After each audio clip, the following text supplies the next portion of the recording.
வணக்கம் மக்களே. பிக் பாஸ்க்கான 2வது ப்ரோமோ வந்துச்சு. அது நீங்க பார்த்திருப்பீங்கன்னு நினைக்கிறேன். நம்ம காமுமாவுக்கும் திவ்யாவுக்கும் மோதல் தாங்க. ஒரு 2 வீக்ஸா நம்ம பார்த்தோம் அப்படின்னா, நம்ம காமு மாமா அப்படியே சைலண்டா ஒரு மாதிரி ஆடியன்ஸ் கிட்ட ஒரு பாசிட்டிவான இதுல போயிட்டு இருந்தாரு. அந்த டைம் பார்த்தா அவரு அரோரா கூட சேர்ந்து இருந்தாருன்னு வைங்க. இப்போ பாரு கூட சேர்ந்த உடனே திரும்ப நம்ம காமு வந்து அந்த ஃபர்ஸ்ட் ஒரு 3rd வீக் 4th வீக்ல எல்லாம் இருந்தது பாத்தீங்களா, அதே மாதிரி மாறிட்டே வராருங்க.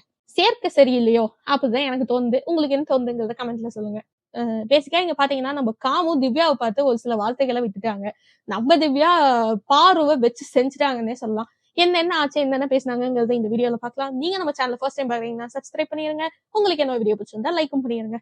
ஃபர்ஸ்ட் என்னன்னு சொல்லி பாத்தீங்கன்னா, லிவிங் ஹால்ல எல்லாரையும் வச்சு ஏதோ ஒரு விஷயத்த பத்தி பேசுறாங்க. அப்ப பேசும்போது கேப்டனா இருக்க ரம்யா ஒரு விஷயத்த பத்தி சொல்ல, அது ஒரு ஆர்குமெண்டா ரம்யாவுக்கும் பார்வதிக்கும் நடக்கிறப்போ, நம்ம கம்மு சும்மா இல்லாம நடுவுல போய் ஏதோ இப்படி சால்வ் பண்றதுக்கா என்னமோ சொல்லியிருக்கான். அதுக்கு நம்ம ரம்யா இப்படி உட்காரு அந்த மாதிரி எல்லாம் சொல்லியிருக்காங்க. அப்ப நம்ம காமு ட்ரிகர் ஆகி நம்ம ரம்யாவை நீ என்ன இப்படி எல்லாம் பண்ற இப்படி எல்லாம் பண்றங்கிற மாதிரி ஏதோ ஒரு சண்டையாகி அது ரொம்ப பெரிய சண்டையாவே மாறிடுச்சு. அது என்னங்கிறத டீட்டெயிலா அடுத்த வீடியோல நம்ம பார்க்கலாம். சோ இந்த மாதிரி சண்டையாகி போயிட்டு இருக்கும் போது என்ன ஆகுதுன்னு சொல்லி பாத்தீங்கன்னா, மொத்த ஹவுஸ்மேட்ஸுமே நடுவுல இன்வால்வ் ஆகல.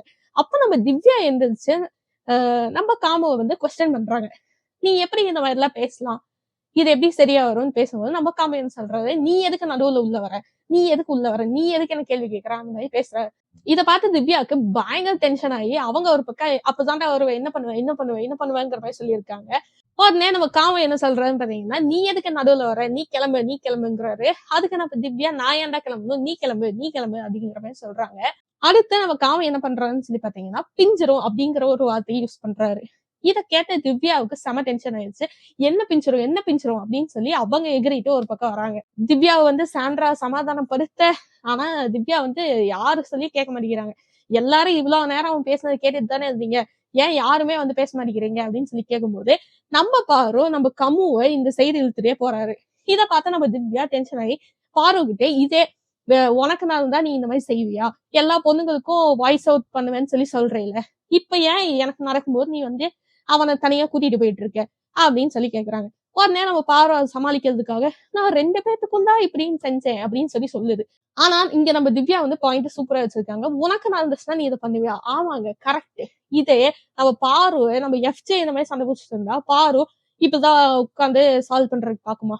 பயங்கரமா ஃபெமினிசம் பேசிட்டு பெண்களுக்கு ஏதாச்சுன்னா நான் வந்து நிப்பேன் அப்படின்னு சொல்ற பாரு இப்ப திவ்யாவுக்கு ஒரு விஷயங்கும் போது ஏன் வந்து நிக்கல. ஏன்னா ஆப்போசிட்ல கம்மு இருக்காரு. கம்மு நேத்துதான் அவங்க கூட கூட்டு சேர்ந்து அவர் ஒரு பக்கம் ஃபன் பண்ணிட்டு இருக்காரு பாரு கூட. அவங்களுக்குள்ள ஃபன்னு, நமக்கு ஃபன் இல்ல, அவங்களுக்குள்ள ஒரு ஃபன்ன பண்ணிட்டு இருக்காரு. இதுல போய் நம்ம காமு ஏதாவது சொல்லிட்டா பிச்சுட்டு அவரோட கூட போயிருவாங்கிற பயத்துல நம்ம பாரு எதுவுமே சொல்லாம உட்காந்துட்டு இருக்காங்க போல. ஆனா நம்ம திவ்யா விடுவாங்களா, லெஃப்ட் அண்ட் ரைட் வாங்கிட்டாங்க. கடைசியா சொன்னாங்க பாருங்க, எங்க அங்கதானே கூட்டு போறேன், அவன் அங்கதான் கூட்டு போய் பண்ணுங்க அப்படிங்கிறாங்க. இது தெரியலைங்க. என்னை பொறுத்த வரைக்கும் திவ்யா கேட்டது தரமான செயல் தான் நான் சொல்லுவேன். ஆக்சுவலா போன வாரத்துல இருந்தே திவ்யாவுக்கும் காமுவுக்கும் முட்டிக்கிட்டேதான் இருந்துச்சு. ஆனா காமு வந்து ஒரு விஷயத்த தப்பு பண்றாரு அப்படின்னா அங்க கேள்வி கேட்கறதுக்கு யாருமே இல்லை. ஏன் அப்படின்னா காமு வந்து பாரோட ஆளு.